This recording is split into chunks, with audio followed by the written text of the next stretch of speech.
Topic is story of Hector Peterson. आपने story पढ़ी थी, story of Hector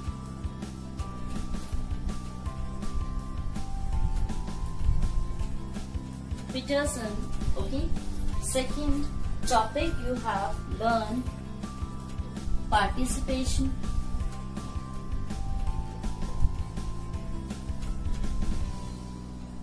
And the next topic now we are going to start, that is other ways of participation. Other ways of participating.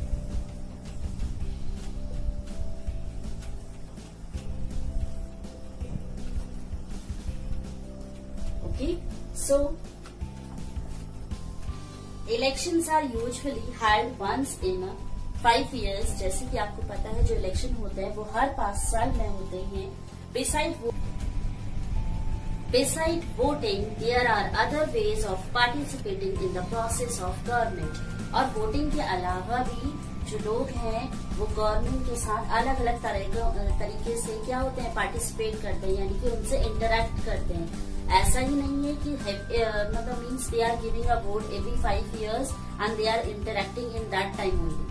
ऐसा नहीं है कि वो vote हर 5 साल में दे रहे हैं तो तभी उनका इंटरेक्शन गवर्नमेंट से हो रहा है. ठीक है, ऐसी बहुत सारी एक्टिविटीज होती हैं जहाँ पर क्या होता है, जो सिटीजन होती है वो गवर्नमेंट के साथ क्या करती है, पार्टिसिपेट करती है, यानी कि अपना इन्वॉल्वमेंट रखती है. ठीक है, उनसे इंटरेक्ट करती है. जहाँ पर उन्हें ये बात कोई बात अगर गवर्नमेंट की सही नहीं लगती है तो what they will do, they will disapprove, उसको मानने से मना कर देते हैं. ठीक है, और जो बात उन्हें सही लगती है they are following that rules and regulations.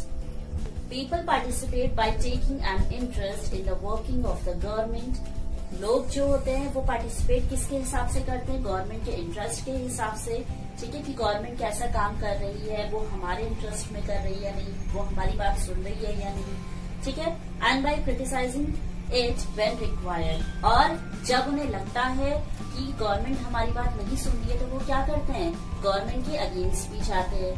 ठीक, in August 2005 when a particular government increased the money people had to pay for electricity. क्या हुआ था, अगस्त 2005 में गवर्नमेंट ने जो इलेक्ट्रिसिटी का जो पैसा था, मनी था, उसे क्या कर दिया था, इंक्रीज कर दिया था, बढ़ा दिया था. People express their disapproval very sharply. और ये बात जो पीपल्स थी यानी कि जो सिटीजन्स थी उन्हें ये बात पसंद नहीं आई, उन्हें ये बात सही नहीं लगी. And what they have done, they disapprove. ठीक है, उन्होंने क्या कर दिया, डिसअप्रूव कर दिया, इसे मानने से मना कर दिया. They took rallies and also organised a signature campaign. उन्होंने रैलीज निकालनी शुरू करी और सिग्नेचर कैंपेन करने शुरू कर दिए. The government try to explain and defend its decision but finally listen to the people's opinion and withdraw the increase. और क्या हुआ कि गवर्नमेंट ने बहुत कोशिश करी लोगों को समझाने की, उन्हें बताने की, लेकिन लोगों ने उनकी बात नहीं सुनी. और फाइनली गवर्नमेंट को क्या करना पड़ा, लोगों का ओपिनियन सुनने के बाद, व्यूज लेने के बाद उन्हें फाइनली लोगों की बातें सुननी पड़ी. और उन्होंने क्या करा, जो रेट बढ़ाए थे इलेक्ट्रिसिटी का, जो मनी बढ़ाया था उसे क्या कर दिया, फिर से डिक्रीज कर दिया. जो पहले से हुआ करता था उसे वैसे ही रख दिया. The government had to change its decision when it is responsible to the people. So, क्या होता है, गवर्नमेंट को भी अपना डिसीजन चेंज करना पड़ता है. क्यों, क्योंकि उनकी ये जिम्मेदारी बनती है कि वो लोगों की बात सुने. ठीक है, जहाँ पर लोग उनकी बात से अग्री नहीं हो रहे हैं उसे वो क्या करते हैं, डिसअप्रूव कर दें. ठीक, so the government had to change its decision. उन्होंने अपना डिसीजन चेंज करा because it is responsible to the people. ठीक है, there are many ways in which people express their views and make government understand what actions they should take. और ऐसे बहुत सारे तरीके होते हैं, means they have many ways. उनके पास बहुत सारे ऐसे वेज हैं जहाँ पर लोग क्या करते हैं, गवर्नमेंट को ये समझाते हैं कि उनका मीन्स वो क्या चाहते हैं, वो क्या सोच रहे हैं.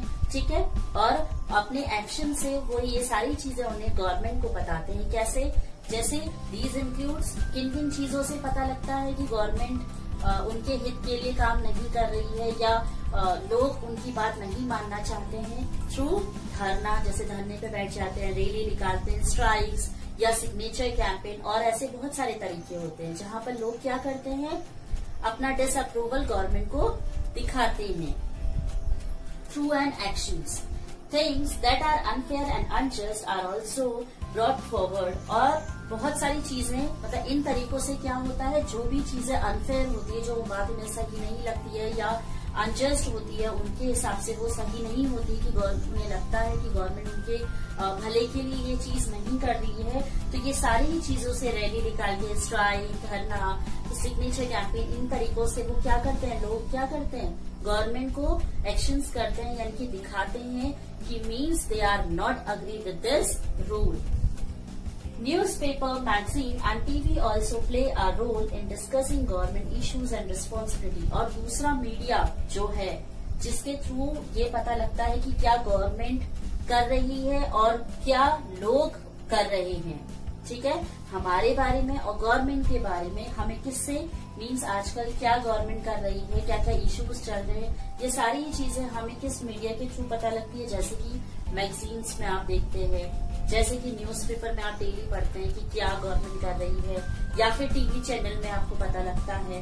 ठीक, while it is true that our democracy allows people to participate, it is also true that not all sections of people are actually able to do so। और जहाँ पर ये बात सच है कि हमारी कंट्री क्या है, डेमोक्रेटिक कंट्री है, और क्या है, जहाँ हमारी जो मीन्स यहाँ पर डेमोक्रेसी फॉलो होती है। डेमोक्रेसी मीन्स जहाँ पर लोगों को पूरा राइट है कि वो क्या कर सकते हैं, वोट कर सकते हैं और अपनी गवर्नमेंट खुद बना सकते हैं। लेकिन एक सच ये भी है कि जहाँ पर बहुत सारे ऐसे सेक्शंस हैं जहाँ पर लोगों को ये इस बात का राइट नहीं है कि वो क्या कर सकें, वोट कर सकें या अपना कोई एक्शंस दिखा सकें या अपना कोई व्यू गवर्नमेंट के सामने रख सकें। Another way for people to participate is by organizing themselves into social movement that seeks to challenge the government and its functioning। क्या और दूसरा तरीका कौन सा है, जहाँ पर लोग पार्टिसिपेट कर सकते हैं बाय ऑर्गेनाइजिंग। ठीक है, ऑर्गेनाइज करके और चैलेंज को लेकर के थ्रू अ सोशल मूवमेंट, या फिर अपना कोई सोशल मूवमेंट दिखा करके, जैसे कि आपका टीवी, न्यूज़पेपर या फिर मैगजीन या रैली, स्ट्राइक, इन चीजों में आकर के वो क्या करते हैं, गवर्नमेंट के साथ पार्टिसिपेट करते हैं। ठीक है, मतलब मीन साथ नहीं, उनके अगेंस्ट या खड़े अगर होना होता है तो उनके अगेंस्ट वो क्या करते हैं, प्रोटेस्ट करते हैं। ठीक, members of the minority community like Dalits, Adivasi, women's and others are often able to participate in this manner। और ये जो जितनी भी माइनॉरिटी कम्युनिटी होती है, ठीक है, माइनर कम्युनिटी होती है, जैसे कि आपके हो गए दलित्स, आदिवासी, विमेन्स, ये सारे ही लोग ऐसे ही सोशल मूवमेंट करके क्या करते हैं, पार्टिसिपेट करते हैं। If a country's people are alert and interested in how the country is run, अगर हमारी जो कंट्री के लोग हैं वो अलर्ट हो जाएं और इंटरेस्ट लें कि हमारी कंट्री कैसे चल रही है, the democratic character of the government of that country will be stronger. अगर हम लोग अगर इंटरेस्ट लें कि हमारे देश में क्या क्या हो रहा है या क्या गवर्नमेंट हमारे लिए कर रही है, तो इससे क्या होगा, जो हमारी डेमोक्रेटिक कंट्री है वो और ज्यादा क्या हो जाएगी, स्ट्रांग हो जाएगी। So, the next time we will see a rally winding through the street of our cities and towns or villages, we should pause to find out what the rally is about, who is participating in it, ठीक है, and what they are protesting about। इसीलिए next time अगर आप कोई rally अपने आसपास गुजरते हुए देखते हैं, तो आप अगर आपकी गलियों में या कहीं आपको अगर रैली दिखाई दे रही, तो आपको क्या करना है, आपको वहां पर रुकना है, उस रैली के बारे में जानना है कि वो रैली किस चीज की है, या उस रैली को कौन निकाल रहा है, या फिर वो किस चीज के अगेंस्ट हो रही है। ये सारी चीजों के बारे में हमें पता रखना चाहिए। This will help to give us a sense how our government work. और इसी तरीके से हमें पता लगेगा कि गवर्नमेंट हमारे लिए क्या काम कर रही है, क्योंकि अगर हम रैली को पॉज करेंगे, उसे रुकाएंगे, उससे पूछेंगे तो क्या होगा, automatically we get to know कि गवर्नमेंट हमारी किस बात को नहीं मान रही है या हमारे लिए किस बेनिफिट में काम नहीं कर रही है और किस तरीके से हमें गवर्नमेंट क्या करनी चाहिए, चेंज करनी चाहिए। नेक्स्ट टाइम फिर आप क्या करोगे, उसी हिसाब से उसे वोट करोगे and you will elect a new government. Next is need to resolve conflict. Need to resolve conflict। अब कॉन्फ्लिक्ट को रिजॉल्व करने की कैसे जरूरत है, क्या कर सकते हैं, ठीक है। In Maya's story, you read about how conflicts can often lead to violence and death because one group decides that it is all right to use force to prevent the other group from protesting। अब जैसे कि आपने माया की story में पढ़ा था, जहाँ per hectare Peterson को क्या किया गया था, मीन्स एक छोटी सी लड़ाई थी। कि क्या लड़ाई थी कि वो अफ्रीकन लैंग्वेज नहीं सीखना चाहते थे, वो लोग अपनी ओन लैंग्वेज जुलू सीखना चाहते थे, लेकिन जो साउथ अफ्रीकन के जो लोग थे वो उन्हें फोर्स कर रहे थे कि वो उनकी लैंग्वेज सीखें। और क्या हुआ, एक छोटी सी कॉन्फ्लिक्ट, एक छोटी सी लड़ाई वॉयलेंस में बदल गई और वो वॉयलेंस इतना ज्यादा बढ़ा कि क्या हो गया, उन लोगों ने हेक्टर पीटरसन को मार दिया, उनकी डेथ हो गई। तो छोटी छोटी चीजों से क्या हो जाता है, बड़े बड़े मुद्दे बन जाते हैं। Conflicts occurs when people of different colours, means basically जो कॉन्फ्लिक्ट्स होते हैं, लड़ाइयां होती है, वो किन किन चीजों को लेकर के होती है लोगों में, जैसे कि उनकी कल्चर को लेकर, रिलीजन्स या रीजन या इकोनॉमिक बैकग्राउंड को लेकर के। Do not get along with each other, इन सारे ही मुद्दों पर अक्सर क्या हो जाता है, लोगों के बीच में लड़ाइयां हो जाती है। और when some among them feel they are being discriminated against, और उसके अलावा कब होते हैं कॉन्फ्लिक्ट्स, जब उन्हें लगता है कि दूसरों के साथ उन्हें कंपेयर किया जा रहा है या उनके साथ क्या हो रहा है, भेदभाव किया जा रहा है। People may use violent means to settle their differences, और लोगों को ये लगता है कि वायलेंस होने से क्या होते हैं, जो हमारे कॉन्फ्लिक्ट्स हैं वो क्या हो जाते हैं, सेटल हो जाते हैं, सही हो जाते हैं, लेकिन ऐसा नहीं होता। मीन्स अगर आप वायलेंस पे उतर आओगे, लड़ाई झगड़ा करोगे, तो उससे आपकी जो प्रॉब्लम्स हैं, जो कॉन्फ्लिक्ट्स हैं, वो सेटल नहीं होते हैं, ठीक। This leads to fear and tension among other living in an area, जिससे कि क्या होता है, आप वायलेंस पे आ जाते हो और वायलेंस से आपके जो डिफरेंसेस हैं वो सेटल तो नहीं होते, बल्कि आपको क्या होता है, दोनों साइड्स में बहुत ज्यादा टेंशन हो जाती है। The government is responsible for helping to resolve conflicts, और फिर क्या होता है, गवर्नमेंट ही क्या है, इन चीजों के लिए रिस्पॉन्सिबल है, इन मुद्दों को सॉल्व करने के लिए। Let's read about some of the conflicts in our society and the role of the government in resolving them. चलिए अब हम कुछ ऐसे कॉन्फ्लिक्ट्स के बारे में सुनते हैं जो हमारी सोसाइटी में हुआ है और गवर्नमेंट ने उन्हें कैसे रिजॉल्व किया है। So let's start.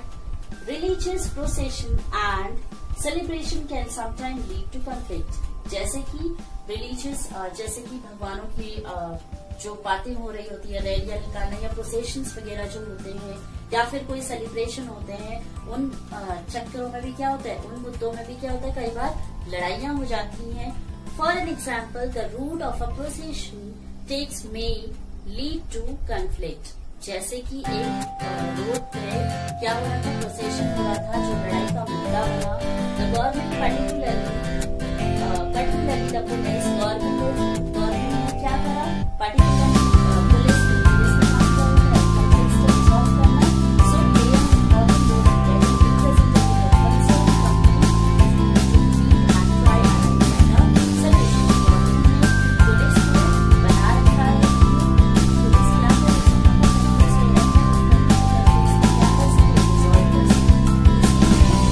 पुलिस वहां पर गई, उनसे मिली और कोशिश करी कि वो जो मुद्दा हो रहा है, जो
disputes between Karnataka and Tamil Nadu. आपने कॉर्बे वाटर के बारे में सुना था, जहां पर डिस्ट्रीब्यूट हुआ था यानी कि लड़ाई हुई थी, कहां पर? कर्नाटका और तमिलनाडु के बीच में। The water stored in Krishna Raja Sagar dam in Karnataka is using for irrigating a number of districts and for meeting the needs of the city of the Bangalore। वो बताते हैं कि जो वाटर है वो कृष्णा राजा सागर डैम में स्टोर हो रहा था, जो कि कहाँ है? कर्नाटक में। ठीक है, जिसे कॉर्बे वाटर जो था या कॉर्बे रिवर जो थी वो एक लड़ाई का मुद्दा बनी थी। किन स्टेट्स के बीच में? कर्नाटका और तमिलनाडु के बीच में। ठीक है, इनमें लड़ाई का मुद्दा बनी थी। क्यों बनी थी? क्योंकि जो वाटर था वो स्टोर हो रहा था कर्नाटक में, और कर्नाटक की कहाँ पर? कृष्णा राजा सागर डैम में जाकर के वो क्या हो जा रहा था? स्टोर हो जा रहा था। और वो जो वाटर है वो बहुत सारी चीजों के लिए यूज किया जा रहा था। मतलब वो कर्नाटक के बहुत सारे डिस्ट्रिक्ट्स में यूज हो रहा था, और बंगलुरु सिटी की जरूरतों को भी वो पूरा कर रहा था। बंगलुरु में भी मीन्स वो वाटर का यूज किया जा रहा था। The water stored in Mettur dam in Tamil Nadu is used for crops grown in a delta region of that state. और जो वाटर मैथुर डैम में यूज किया जा रहा था, मैथुर डैम कहाँ? तमिलनाडु में। जो वाटर तमिलनाडु में यूज किया जा रहा था वो वाटर किस चीज के लिए यूज किया जा रहा था? क्रॉप्स के लिए, यानी कि फार्मिंग वगैरह के लिए वो वाटर यूज किया जा रहा था। A conflict arises because both dams are on the same river। अब conflict कहाँ पैदा हो रहा था? जहाँ पर वो दोनों ही डैम्स क्या थी? सेम रिवर पर थी। क्यों? क्योंकि the downstream dam in Tamil Nadu can only be filled if the water is released from the upstream is located in Karnataka।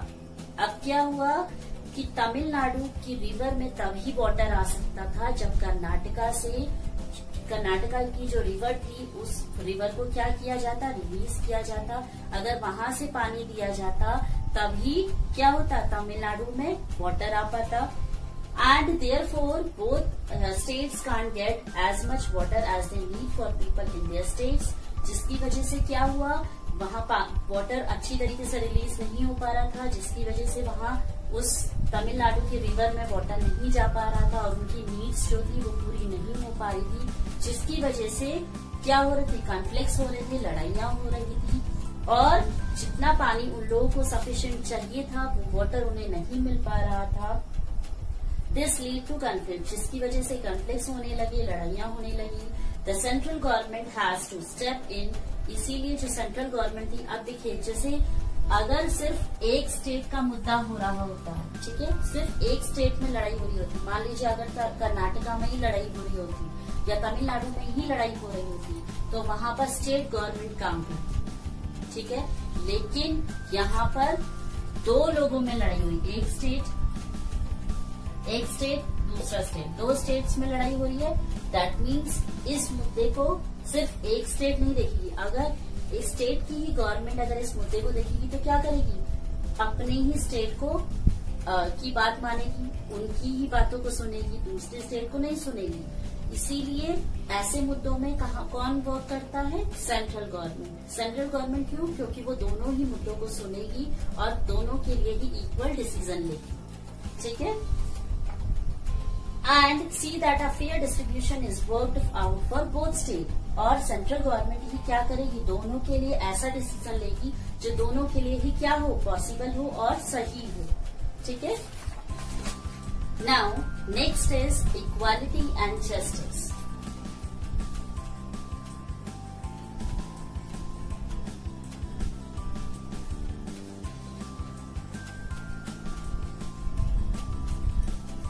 This is the last topic of this chapter. So let's start. One of the key idea of a democratic government is its commitment to equality and justice. सबसे बड़ा की है democratic government का क्या? Equality रखना और justice करना। Equality and justice are inseparable. वो इनसेपरेबल है, मीन्स एक दूसरे से कहीं ना कहीं लिंक्ड है। The earlier practice of untouchability is now banned by law. अब क्या है? जैसे कि आपने in the previous chapter you have learned about the untouchability और दलित्स के बारे में आपने पढ़ा था जिसे क्या कर दिया गया था, through Bhimrao Ambedkar it was removed, उसे रिमूव्ड करा दिया गया था, उसे बैन कर दिया गया था।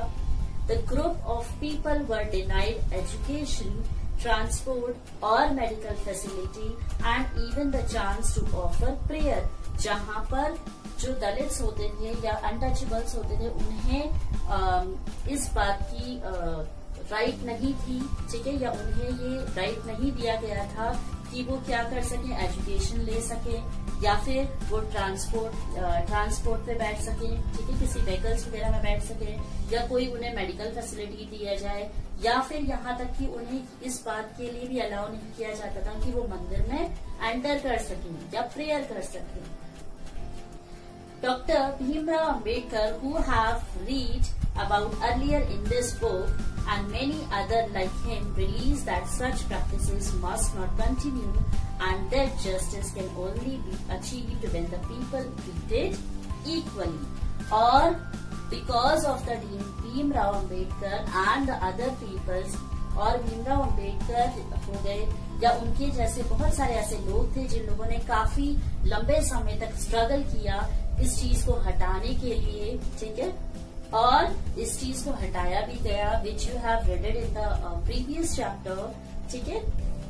Justice can only be achieved when people are treated equally. Justice तब हो सकता था जब उनको इक्वली राइट मिल सकता था, और स्ट्रगल करने के बाद उन्हें सक्सेस मिली जहां पर उन लोगों को जस्टिस मिला और उन्हें इक्वली ट्रीट किया गया।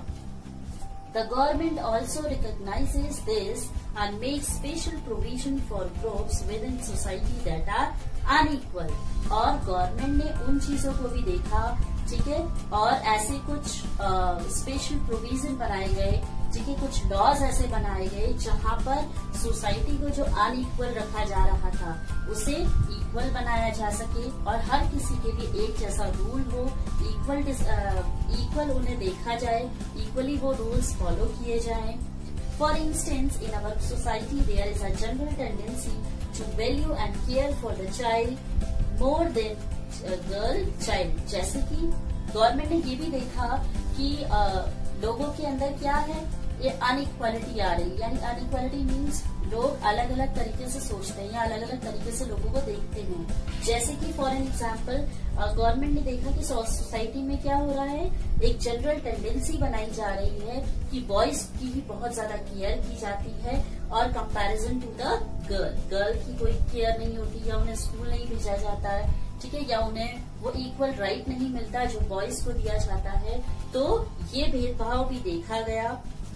This means that society does not value the girl and boy child equally and this is unjust. और ये देखा गया कि सोसाइटी में क्या किया जा रहा है, बॉयज और गर्ल्स को इक्वली ट्रीट नहीं किया जा रहा है, उनके साथ जस्टिस नहीं किया जा रहा है, उन्हें अनजस्ट किया जा रहा है, ठीक। In this contest the government stepped in to promote justice by providing special provision that can enable girls to overcome the injustice that they are subjected to. और गवर्नमेंट ने इस चीज को रिमूव करने के लिए, जस्टिस करने के लिए कुछ ऐसे स्पेशल प्रोविजंस बनाए जहां पर लड़कियां, गर्ल्स जो हैं वो उस चीज से बाहर आ सकें, आगे बढ़ सकें, ठीक है। जिस चीज में उनको पीछे रखा जा रहा है, जो चीजें उनके लिए नहीं की जा रही है और बॉयज के लिए की जा रही है, वो चीजें उनको दी जाएं, ठीक। Thus, it is possible that fee for school might be waived or lowered in government school and colleges. और शायद यही वजह है जिसकी वजह से आज अगर आप देखेंगे गवर्नमेंट स्कूल्स या कॉलेजेस होते हैं, वहां पर जो गर्ल्स की फीस होती है वो क्या होती है, लो होती है या कम होती है। इसीलिए क्योंकि पहले से जब गर्ल्स को स्कूल नहीं भेजा जाता था तो उनका रीजन ये क्या होता था कि उनके पास इतना पैसा नहीं है कि वो गर्ल्स को स्कूल भेज सके, ठीक है। तो इसीलिए गवर्नमेंट ने एक स्टेप उठाया कि वो क्या करेंगे, स्कूल फीस और कॉलेज फीस कम कर देंगे, जिसकी वजह से जो पेरेंट्स गर्ल्स को स्कूल नहीं भेजते हैं वो भी उन्हें क्या कर सके, एजुकेशन दिला सके। So with this we have completed this whole chapter. I hope you have understood it nicely. If you have any doubt, any confusion, you can see the video again. Okay. And with this we have completed this half yearly chapters. because in the half yearly we will complete in civics 4 chapters. Okay, so we have covered these 4 chapters, and our 4 chapters are, the first one is understanding diversity, second is diversity and discrimination, third is what is government, and fourth is key element of a democratic government. These 4 chapters we have covered, okay, and this chapter will come in your half yearly. After half yearly, we will start from chapter 5th, that is Panchayati Raj. From this we will start after half yearly. Okay, till then, bye bye.